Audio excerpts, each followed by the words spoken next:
The Shark Deck. Johnny Mac with your daily comedy news. Serious start to today. Amy Schumer on Instagram posted a lengthy message. Amy wrote, as a child, I grew up with Uncle Alex. Numbers from Auschwitz burned into his forearm. Attending Hebrew school, reading endless books about the Holocaust like all Jewish children do. Learning of the world's confusing hatred for us. She recalled being ridiculed for being Jewish by students and parents alike. Ashamed and scared, I kept it quiet. Learned to laugh along with all the Jew jokes and made them myself. I'm not laughing anymore and being quiet anymore. I'm proud to be descended from a population that they have tried to exterminate over and over again thousands of years. My ancestors fought too hard and survived too much for me to sit quietly. I am Jewish. I am proud. My heart breaks for Israel. It breaks for the innocent people of Gaza, too. I love my Palestinian brothers and sisters. Palestinians, not Hamas, who wants only to exterminate the 16 million of us left. Pete Davidson hosted Saturday Night Live. They did a cold open, and I think better than me recapping it, here's Pete Davidson. This week, we saw the horrible images and stories from Israel and Gaza. And I know what you're thinking. Who better to comment on it than Pete Davidson? Well, in a lot of ways, I am a good person to talk about it because when I was 7 years old, my dad was killed in a terrorist attack. So I know something about what that's like. I saw so many terrible pictures this week of children suffering, Israeli children and Palestinian children.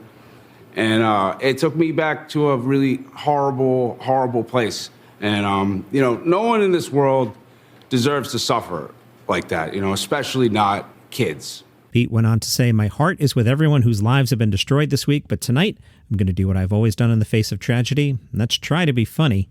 Episode-wise, it probably won't make the Hall of Fame. The best received bit, Pete Davidson in a takeoff of I'm Just Ken singing I'm Just Pete, looking like a meth head on the street.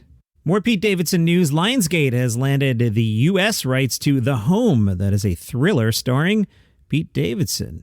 Pete plays Max, a former foster child who begins working in a retirement home only to discover that its residents and caretakers harbor sinister secrets. Meanwhile, in the Daily Mail, Chris Rock is said to be deeply frustrated at being dragged into Jada Pinkett Smith and Will Smith's ongoing marital dramas. Insiders are saying he would prefer it if the actress kept his name out of her mouth as she's out there promoting her new book. A source tells the Daily Mail, Chris has said his piece on the entire Will Smith slap, but now with these new revelations from Jada that her and Will have been living separate lives, it's just another WTF moment in the whole saga from these past few years between Chris, her, and Will. Chris hates that she keeps bringing it up and bringing up the other revelations about Chris asking her out on a date and all that. He's a relatively private person and was just getting to a point where many people have started to move on, but now it's back in the limelight, and it's just frustrating that everything is coming back to the forefront. Meanwhile, Tommy Davidson, he was on the Club Shay Shay podcast with Shannon Sharp. If you listen 46 minutes in, Tommy Davidson says, me and Will had a run-in. Sharp said, yeah, you try to put his wife in a lip lock. Davidson said, I didn't find out that for 15 years because he never told me that. See, he came into the trailer and I was sitting down, right? He's standing over at me and he's like, I don't appreciate that, man. I don't appreciate that. And I'm like, what are you talking about? Davidson said he was confused what Will was upset about, but he kept things civil because he was sitting and Will was standing over him. Davidson then says Will Smith stood over him, biting his bottom lip as Pinkett Smith cautioned, Will. Davidson says, I'm like, what's happening, man? You tell me what's happening. You know when a guy does this? And then Davidson bit his lip. He might do something. So I finally just said, this is a small place and people are here. We should talk about it, me and you, outside, because it looks like you need to get something off your chest. And Jada was like, no. Davidson said he didn't learn until 15 years later that the reason Will Smith was upset was because of a kissing scene in Woo. Tommy said he found out about it after he wrote his book, Living in Color, What's Funny About Me, and he speculated about why Will Smith was mad. He called Will's friend Charlie Mack to ask if it was okay to mention the argument in the book, and Mack told him the actor had given his permission. Tommy Davidson said the producers of the film wanted the actors to film the kissing scene without having rehearsed it, which caused multiple uncomfortable takes for the actress. Tommy writes that's the only reason he could think of why Will Smith was upset. Mack confirmed it. Tommy said, so I saw that side. Meanwhile, John Mulaney was on Stephen Colbert's show and said, I have trouble telling maybe 3 people something personal, but telling like Madison Square Garden 12,000 people is very comfortable, and that might be a real sickness. I for some reason set up obstacles in my own way that have left me sometimes pretty disoriented and pretty unhappy, but I am at my core a happy person, and it's okay for me to protect that by living the life I want to live. I'm very lucky and I have a very good life. I don't want to be the reason that things get complicated.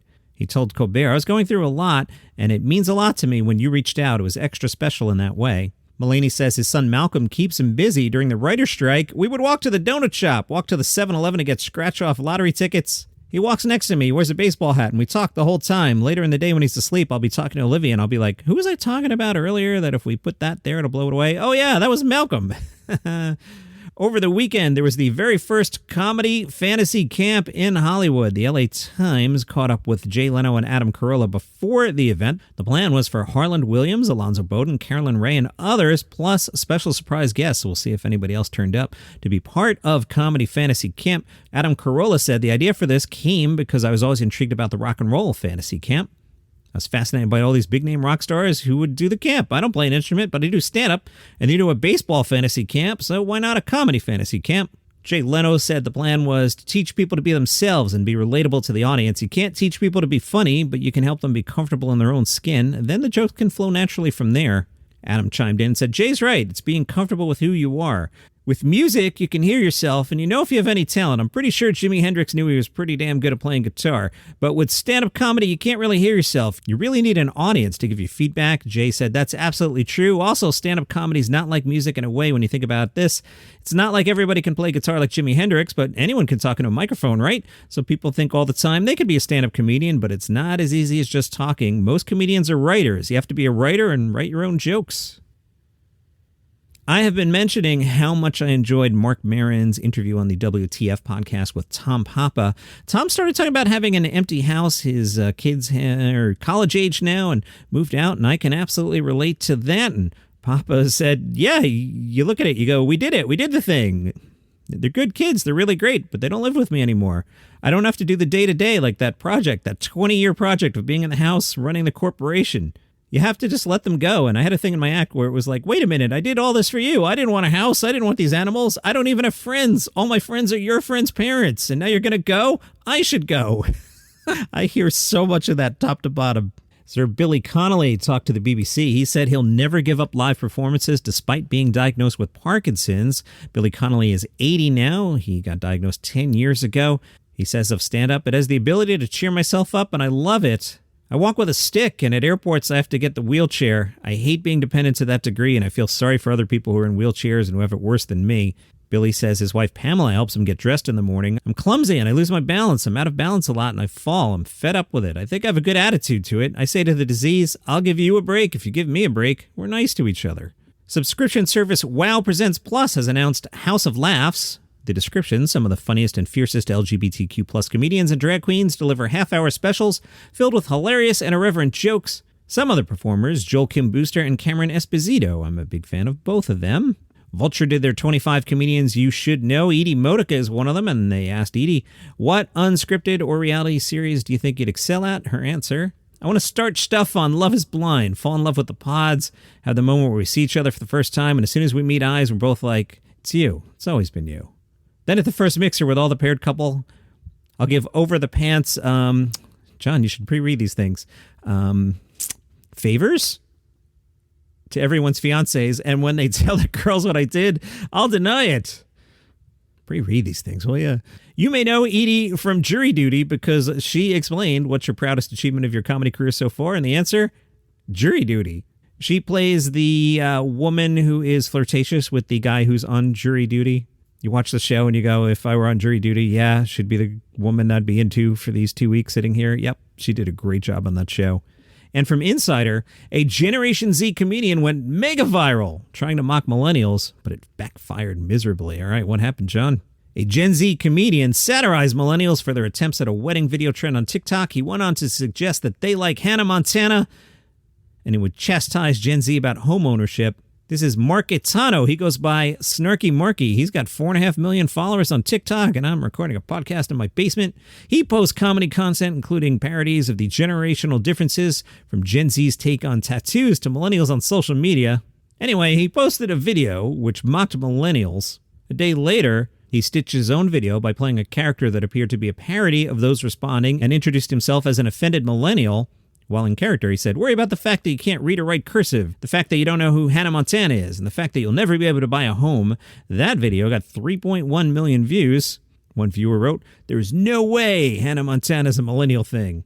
Multiple users responded, saying they grew up in the early 2000s and had watched Hannah Montana. Some millennials also took issue with the suggestion they would call out younger people for not being able to afford their own home, highlighting their own struggles with the housing market and pointing to older generations such as Generation X who are having an easier ride with buying property. Relax there, youngsters. I'm recording a podcast in the basement. I don't know how much money you think I have. One viewer wrote, LOL, us millennials can't buy homes either, don't worry. Catano told Insider his videos are intended to be satirical and said anyone who's overly mad should maybe learn to laugh at themselves. When Gen Alpha makes the same type of videos about Gen Z, I'll be sure to view them and laugh along with them. It's okay to laugh at yourself. And that is your comedy news for today. If you like the show, tell a friend about it, and they can subscribe for free on Apple Podcasts or Spotify, or if you're on the Android app, Overcast, you could do that too. See you tomorrow.